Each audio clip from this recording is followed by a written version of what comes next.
Mama amat ini. Oh tuh baru mulai. Jadi pendidikan akhlak anak berbasis neuroscience dan hifdzul akal. Nah ini judulnya sementara kan yang bilang tuh ini ya. Ini dia judulnya tuh dia memang sangat-sangat apa formalis, sangat formal ya. Nanti kalau pakai bahasa itu mungkin ini. Jadi biar agak keren tuh judulnya itu kita balik biar di awal itu biar keren nih. Jadi neuroscience dan hifdzul akal sebagai inovasi pengembangan pendidikan akhlak gitu. Jadi dia lebih keren tuh. Nah ini nggak ada masalah sih. Dan nanti kan biasa harus diganti sesuai dengan. Jadi kalau judul pendidikan akhlak anak berbasis neuroscience dan hifdzul akal dia terlalu formal udah biasa gitu. Jadi agak kurang aneh gitu ya. Kayak berarti nanti berbasis. Jadi kalau kata berbasis itu dia model lama gitu. Nah, kalau yang keren itu ini nanti biar bahasa Inggrisnya juga bagus. Pengembangan dan nanti development ya, neuro science dan akal. Pengembangan neuroscience dan hifdzul akal pada kita koreksi aja ya, koreksi lah ya, pada pendidikan akhlak anak.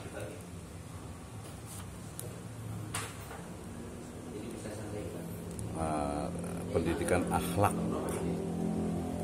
Jadi pengembangan neuroscience dan hifdzul akal pada pendidikan akhlak.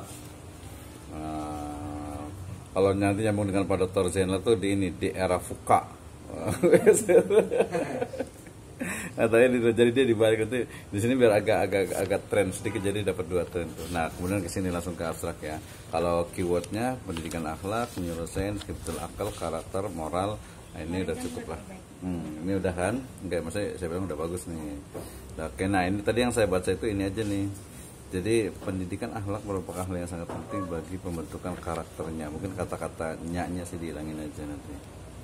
Ya pendidikan akhlak anak sebenarnya kalau nggak dibalik sebenarnya kalau saya lebih senang sih. Jadi pendidikan akhlak merupakan hal yang sangat penting bagi pembentukan karakter anak gitu.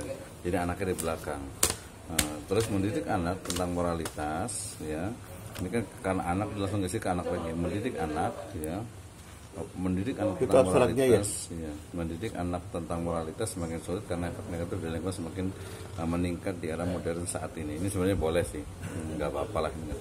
Pendidikan ini menggunakan pendekatan kualitatif dengan metode library research atau pendidikan perpustakaan. Data yang digunakan untuk menggali, menganalisis dan memperinterpretasikan pengetahuan berasal dari sumber data primer, yaitu buku tentang neuroscience, pendidikan, hifdzul akal, dan data sebelumnya dari jurnal-jurnal atau data relevan. Tujuan yang penting adalah untuk memadukan pendekatan neuroscience dengan hifdzul akal dalam memberikan akhlak anak untuk menemukan cara yang lebih baik dan memberikan akhlak kepada anak yang berkualitas. Hal yang penting ini menunjukkan bahwa pendidikan akhlak berbasis yang dimulasikan dengan hifdzul akal dapat meningkatkan kesadaran moral anak. Nah nanti mungkin definisi ini nih meningkatkan kesadaran moral anak gitu, atau mungkin nanti perlu diinikan karena dia sebenarnya sih kalau perpaduan ini atau integrasi ini dia akan menghasilkan ini. Jadi kan ini hasil dari penelitian menunjukkan bahwa pendidikan akhlak berbasis neuroscience yang dikombinasikan dengan prinsip hifdzul akal gitu kan dapat meningkatkan kesadaran moral anak. Sebenarnya bukan sih, dia lebih tepatnya nanti sebenarnya temuannya nanti justru akan menemukan ini sebenarnya. Mungkin kita sebut saja model pendidikan anak. Nanti bahasanya apa? Jadi bukan meningkatkan kesadaran moral anak, tapi dia melahirkan model pendidikan anak, gitu ya. Nah, anak-anak yang mengikuti program intervensi ini, nah ini mungkin dia agak nyambung nih. Anak-anak yang mengikuti program intervensi ini, kenapa intervensi ya? Integrasi kali ya. Ini kayaknya Jadi bukan ini. Kalau mau bukan harapannya sih, tujuannya seperti itu sih. Nah di sini dia bukan ini, dia bukan anak-anak ini dari sini sampai sini justru. Jadi kita kesini bisa nggak ya inget-inget ya? Jadi sebenarnya gini, hasil dari penelitiannya menunjukkan bahwa pendidikan jadi hasil dari penelitian ini bukan menunjukkan sih, hasil dari penelitian ini ya, hasil dari penelitian ini akan memunculkan teori tentang model pendidikan anak. Saya ulang lagi, hasil dari penelitian ini akan memunculkan teori tentang pendidikan anak, gitu ya, teori pendidikan akhlak anak, gitu ya. Langsung nih dengan karakter itu nyambung ke sini nih, dengan karakter perilaku positif, empati, tanggung jawab, kerjasama, syukur, dan sabar, ya. Nah kemudian ini gak usah pakai kesimpulan lagi. Ini hilangkan. Kalau mau boleh tambah lagi ini. Jadi membentuk ini kan dia belum nih terbukti efektif, ini belum nih, dia belum. Mungkin bisa langsung lanjut ke sini. Model ini tidak hanya meningkatkan pemahaman anak tentang nilai moral, tapi juga memperkuat kemampuan mereka untuk menerapkan nilai tersebut dalam kehidupan sehari-hari. Iya, betul. Jadi kesimpulannya diganti nih dari sini. Iya, ini masih ada sedikit ini. Sisi model ini tidak hanya meningkatkan pemahaman anak tentang nilai moral, meningkatkan pemahaman anak, tujuannya nih ya, tetapi juga memperkuat kemampuan mereka untuk menerapkan nilai tersebut dalam kehidupan sehari-hari. Sebenarnya sih dia nggak sampai ke prakteknya sih sebenarnya. Jadi dia lebih ini masih kita pertanyakan nanti terakhir aja lah. Nanti saya buat narasi ini buat saya aja deh. Ya. Oke, kemudian ini bahasa Inggris juga nanti aja. Kemudian kita lihat ya sekarang ya detail ya, biar tahu nih. Pendidikan akhlak sangatlah penting, terlebih dalam era nggak usah pakai lah sih. Pendidikan anak sangat penting, terlebih dalam era, nggak usah pakai terlebih juga ya, penting dalam era aja ya. Kenapa habis itu ya? Biar satu poin. Iya, oke. Jadi kita masuk ke introduction ya. Jadi introduction ini pendidikan akhlak sangat penting dalam era, atau jangan pakai di era, bisa pakai di ya. Pendidikan akhlak sangat penting ya di era ya globalisasi yang berkembang saat ini. Ya nggak usah pakai berkembang saat ini sih, era globalisasi berarti sekarang, gitu kan ya. Nggak usah pakai ini. Untuk mengarahkan perkembangan dan pertumbuhan anak agar tidak jadi penting, sangat penting di era globalisasi ini untuk mengarahkan ini jangan untuk, di sini ada tambahin tujuannya untuk mengarahkan perkembangan dan pertumbuhan anak agar mereka tidak hanya menjadi orang yang cerdas secara akademik tetapi juga bermoral, beretika. Benar ya. Oke, pendidikan akhlak mengajarkan pendidikan akhlak mengajarkan anak nilai-nilai penting yang membentuk kepribadian dan karakter dan membantu membuat pilihan kritis sepanjang hidupnya. Pendidikan sangatlah penting untuk mengajarkan nilai-nilai etika dan moral. Pendidikan anak sangatlah penting. Ini ada pengulangan lagi nih. Ya. Jadi jangan berikan akhlak lagi, jangan, sangat penting ini aja seperti dihilangkan nih. Dari sini. Jadi pendidikan akhlak mengajarkan nilai-nilai etika dan moral kepada anak seperti jadi sangatlah penting, nggak usah karena di atas sudah ada. Ya. Maka kepada anak seperti kejujuran, kesabaran, syukur, empati, dan tanggung jawab sejak dini di lingkungan keluarga dan masyarakat yang semakin kompleks ini. Nggak usah sih dan masyarakat, titik aja. Ini kompleksnya itu udah disebutkan tuh. Ya, sehingga mereka bisa tumbuh di masa yang akan datang. Kalau tumbuh sih nggak usah masa akan datang ya, tumbuh dengan gitu aja, sehingga mereka bisa tumbuh dengan karakter yang kuat, nggak usah di masa yang akan datang. Karena kalau tumbuh itu ya sekarang kan, tumbuh ke depan itu berarti udah berubah tuh, dengan karakter yang kuat, memiliki integritas, kapabilitas, dan bisa memberi kontribusi. Kalau jangan pakai bisa sih, rasanya lebih kata-kata ganti mampu aja, dan mampu memberikan kontribusi positif untuk masyarakat dan lingkungannya. Sebenarnya sih masyarakat sebenarnya lingkungan juga sih sebenarnya positif untuk masyarakat gitu ya. Kalau dan lingkungannya ya, lingkungan itu sebenarnya juga masyarakat juga sih, gitu kan ya. Oke, jadi ini bicara tentang di paragraf pertama itu dia bicara tentang urgensi dari pendidikan akhlak. Kemudian munculnya pendekatan neuroscience dan pendidikan menawarkan metode pengajaran yang lebih sesuai. Nah ini dia, ini kayaknya perlu ditambahin nih di sini itu. Jadi saran saya di sini itu sebelum munculnya pendekatan neuroscience, neuroscience itu dia pendekatan model atau disiplin ilmu. Kalau enggak langsung aja nggak usah pakai pendekatan. Nah di sini disebutkan dia biar nyambung. Jadi ini kan tentang pendidikan akhlak. Nah baru di sini tulis, mana ya? Ditulisnya di sini, ya. Upaya untuk ya mewujudkan pendidikan akhlak yang mulia dilakukan dengan berbagai pengembangan dan pendekatan disiplin ilmu lainnya.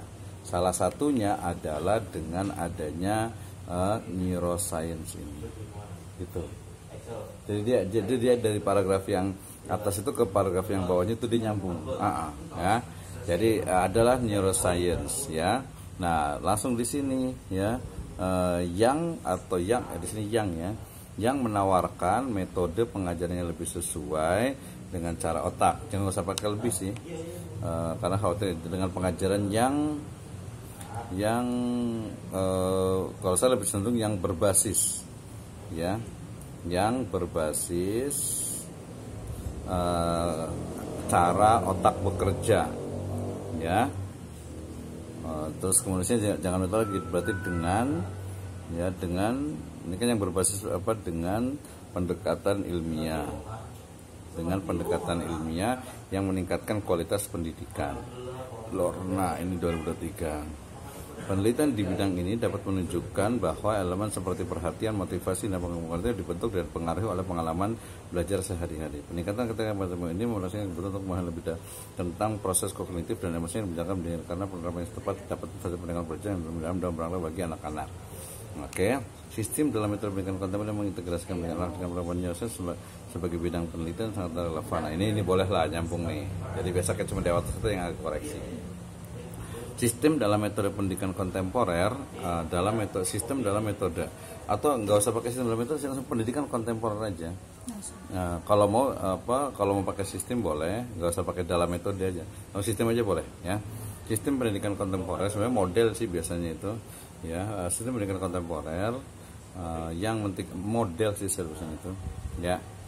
Model pendidikan kontemporer yang mengintegrasikan pendidikan akhlak dengan penerapan sebagai bidang penelitian sangatlah relevan sebagai bidang bukan penelitian deh, sebagai bidang ilmu. Pendidikan kontemporer yang mengintegrasikan pendidikan akhlak dengan penerapan sebagai bidang penelitian sangat relevan dalam memberikan muat dan pengajaran dalam pendidikan.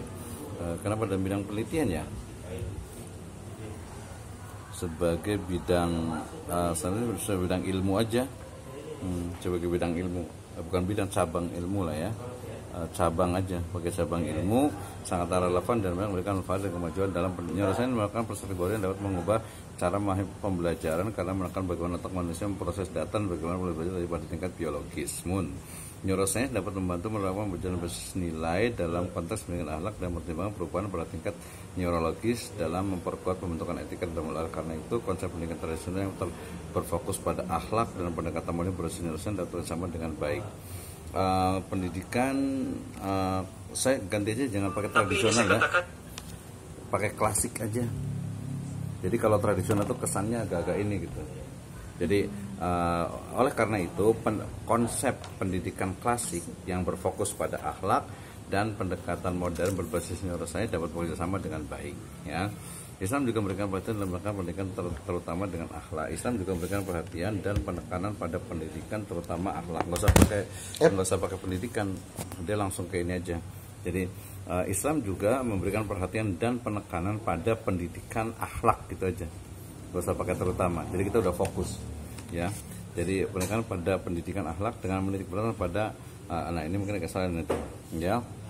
Bukan menitik beratkan, ya, dengan misalnya kita sebut dengan apa, kita sebut saja teori, ya, dengan teori hifdzul akal, yang berarti menjaga akal. Hal ini merupakan persatu yang menarik dalam mendalam kaitannya dengan pendidikan akhlak. Hifdzul akal berasal dari prinsip hukum, misalnya merupakan pertama menjaga akal sebagai salah satu dari 5 maqasid syariah yang menawarkan tujuan utama kesehatan. Ini nanti saya nih tambah referensinya ya, dari saya aja, ya dari saya ya. Kemudian masalah paling penting akal dalam keputusan menjaga keseimbangan. Kemudian moral dan menekankan pentingnya menghindari tindakan dapat merusak moral pikiran maupun aziz. Nanti ini saya tambah juga, ya. Integrasi dari kedua bidang ini diharapkan bisa melakukan integrasi yang tidak hanya memiliki berdasarkan yang berbeda, tapi memiliki akhlak yang berbeda, moral sampai kesulitan misalnya.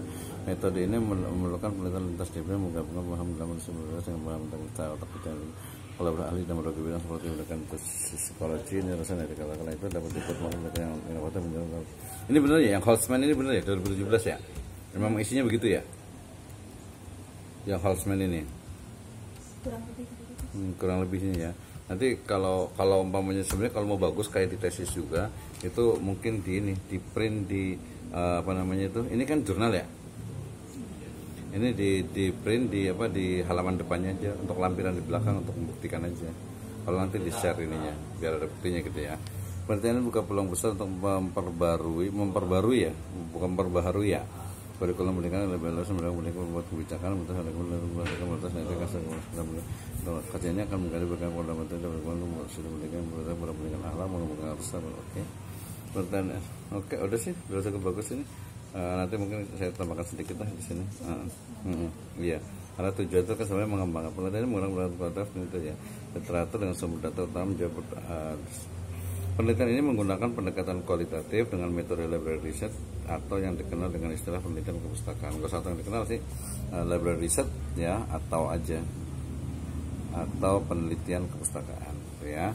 Penelitian metode ini menggunakan literatur sebagai bukan penelitian metode ini sumber ya, ini bukan penelitian metode ini nih, sumber ya, ini nih,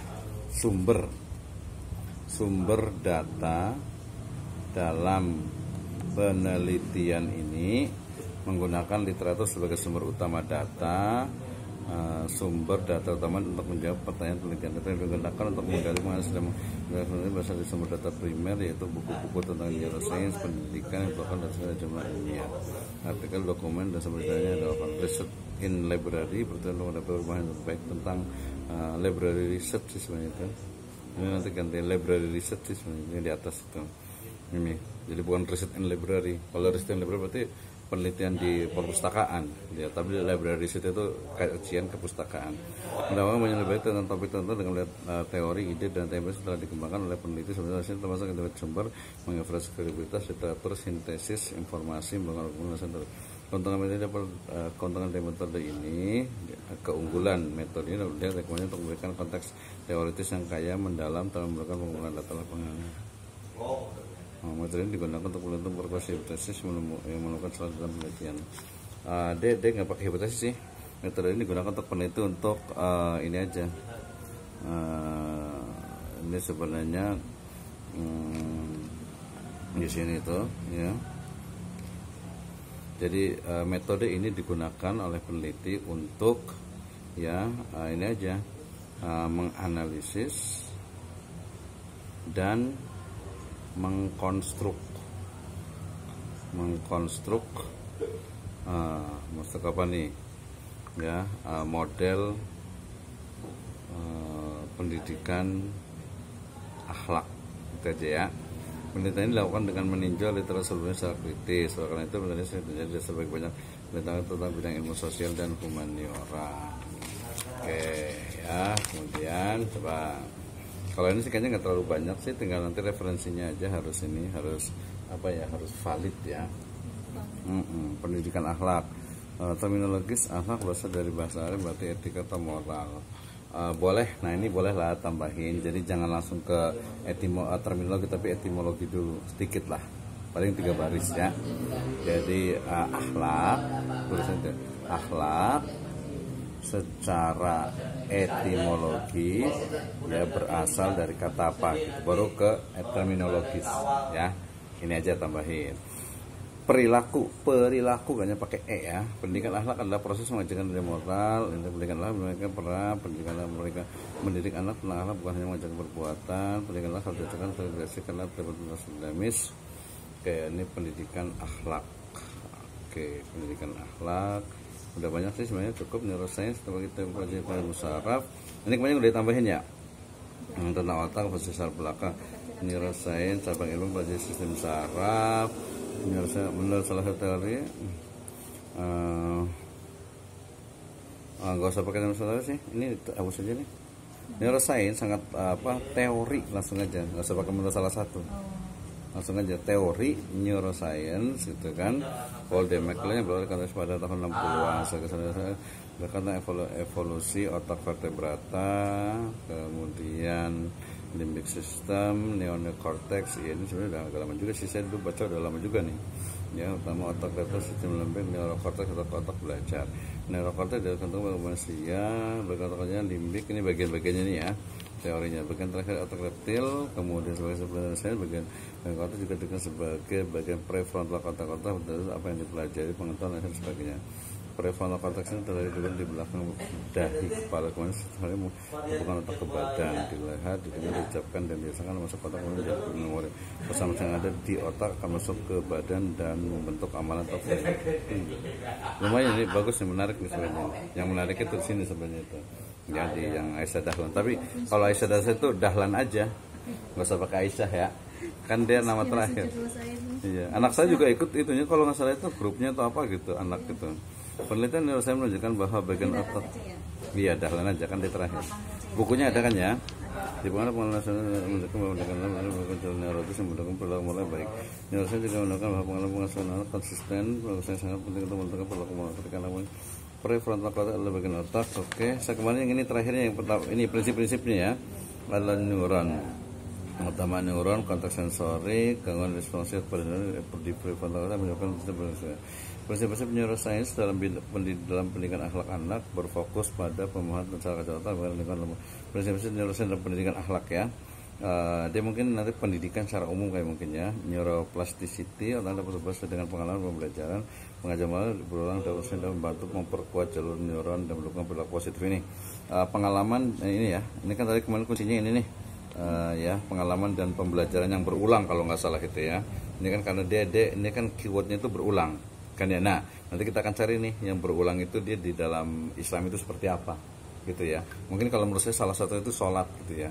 Kenapa sholat itu dia mesti berulang sih gitu ya. Mesti berulang tuh sehari itu bisa 5 kali kan, bukan bisa emang 5 kali, itu kan dia ada pengulangan gitu kan ya.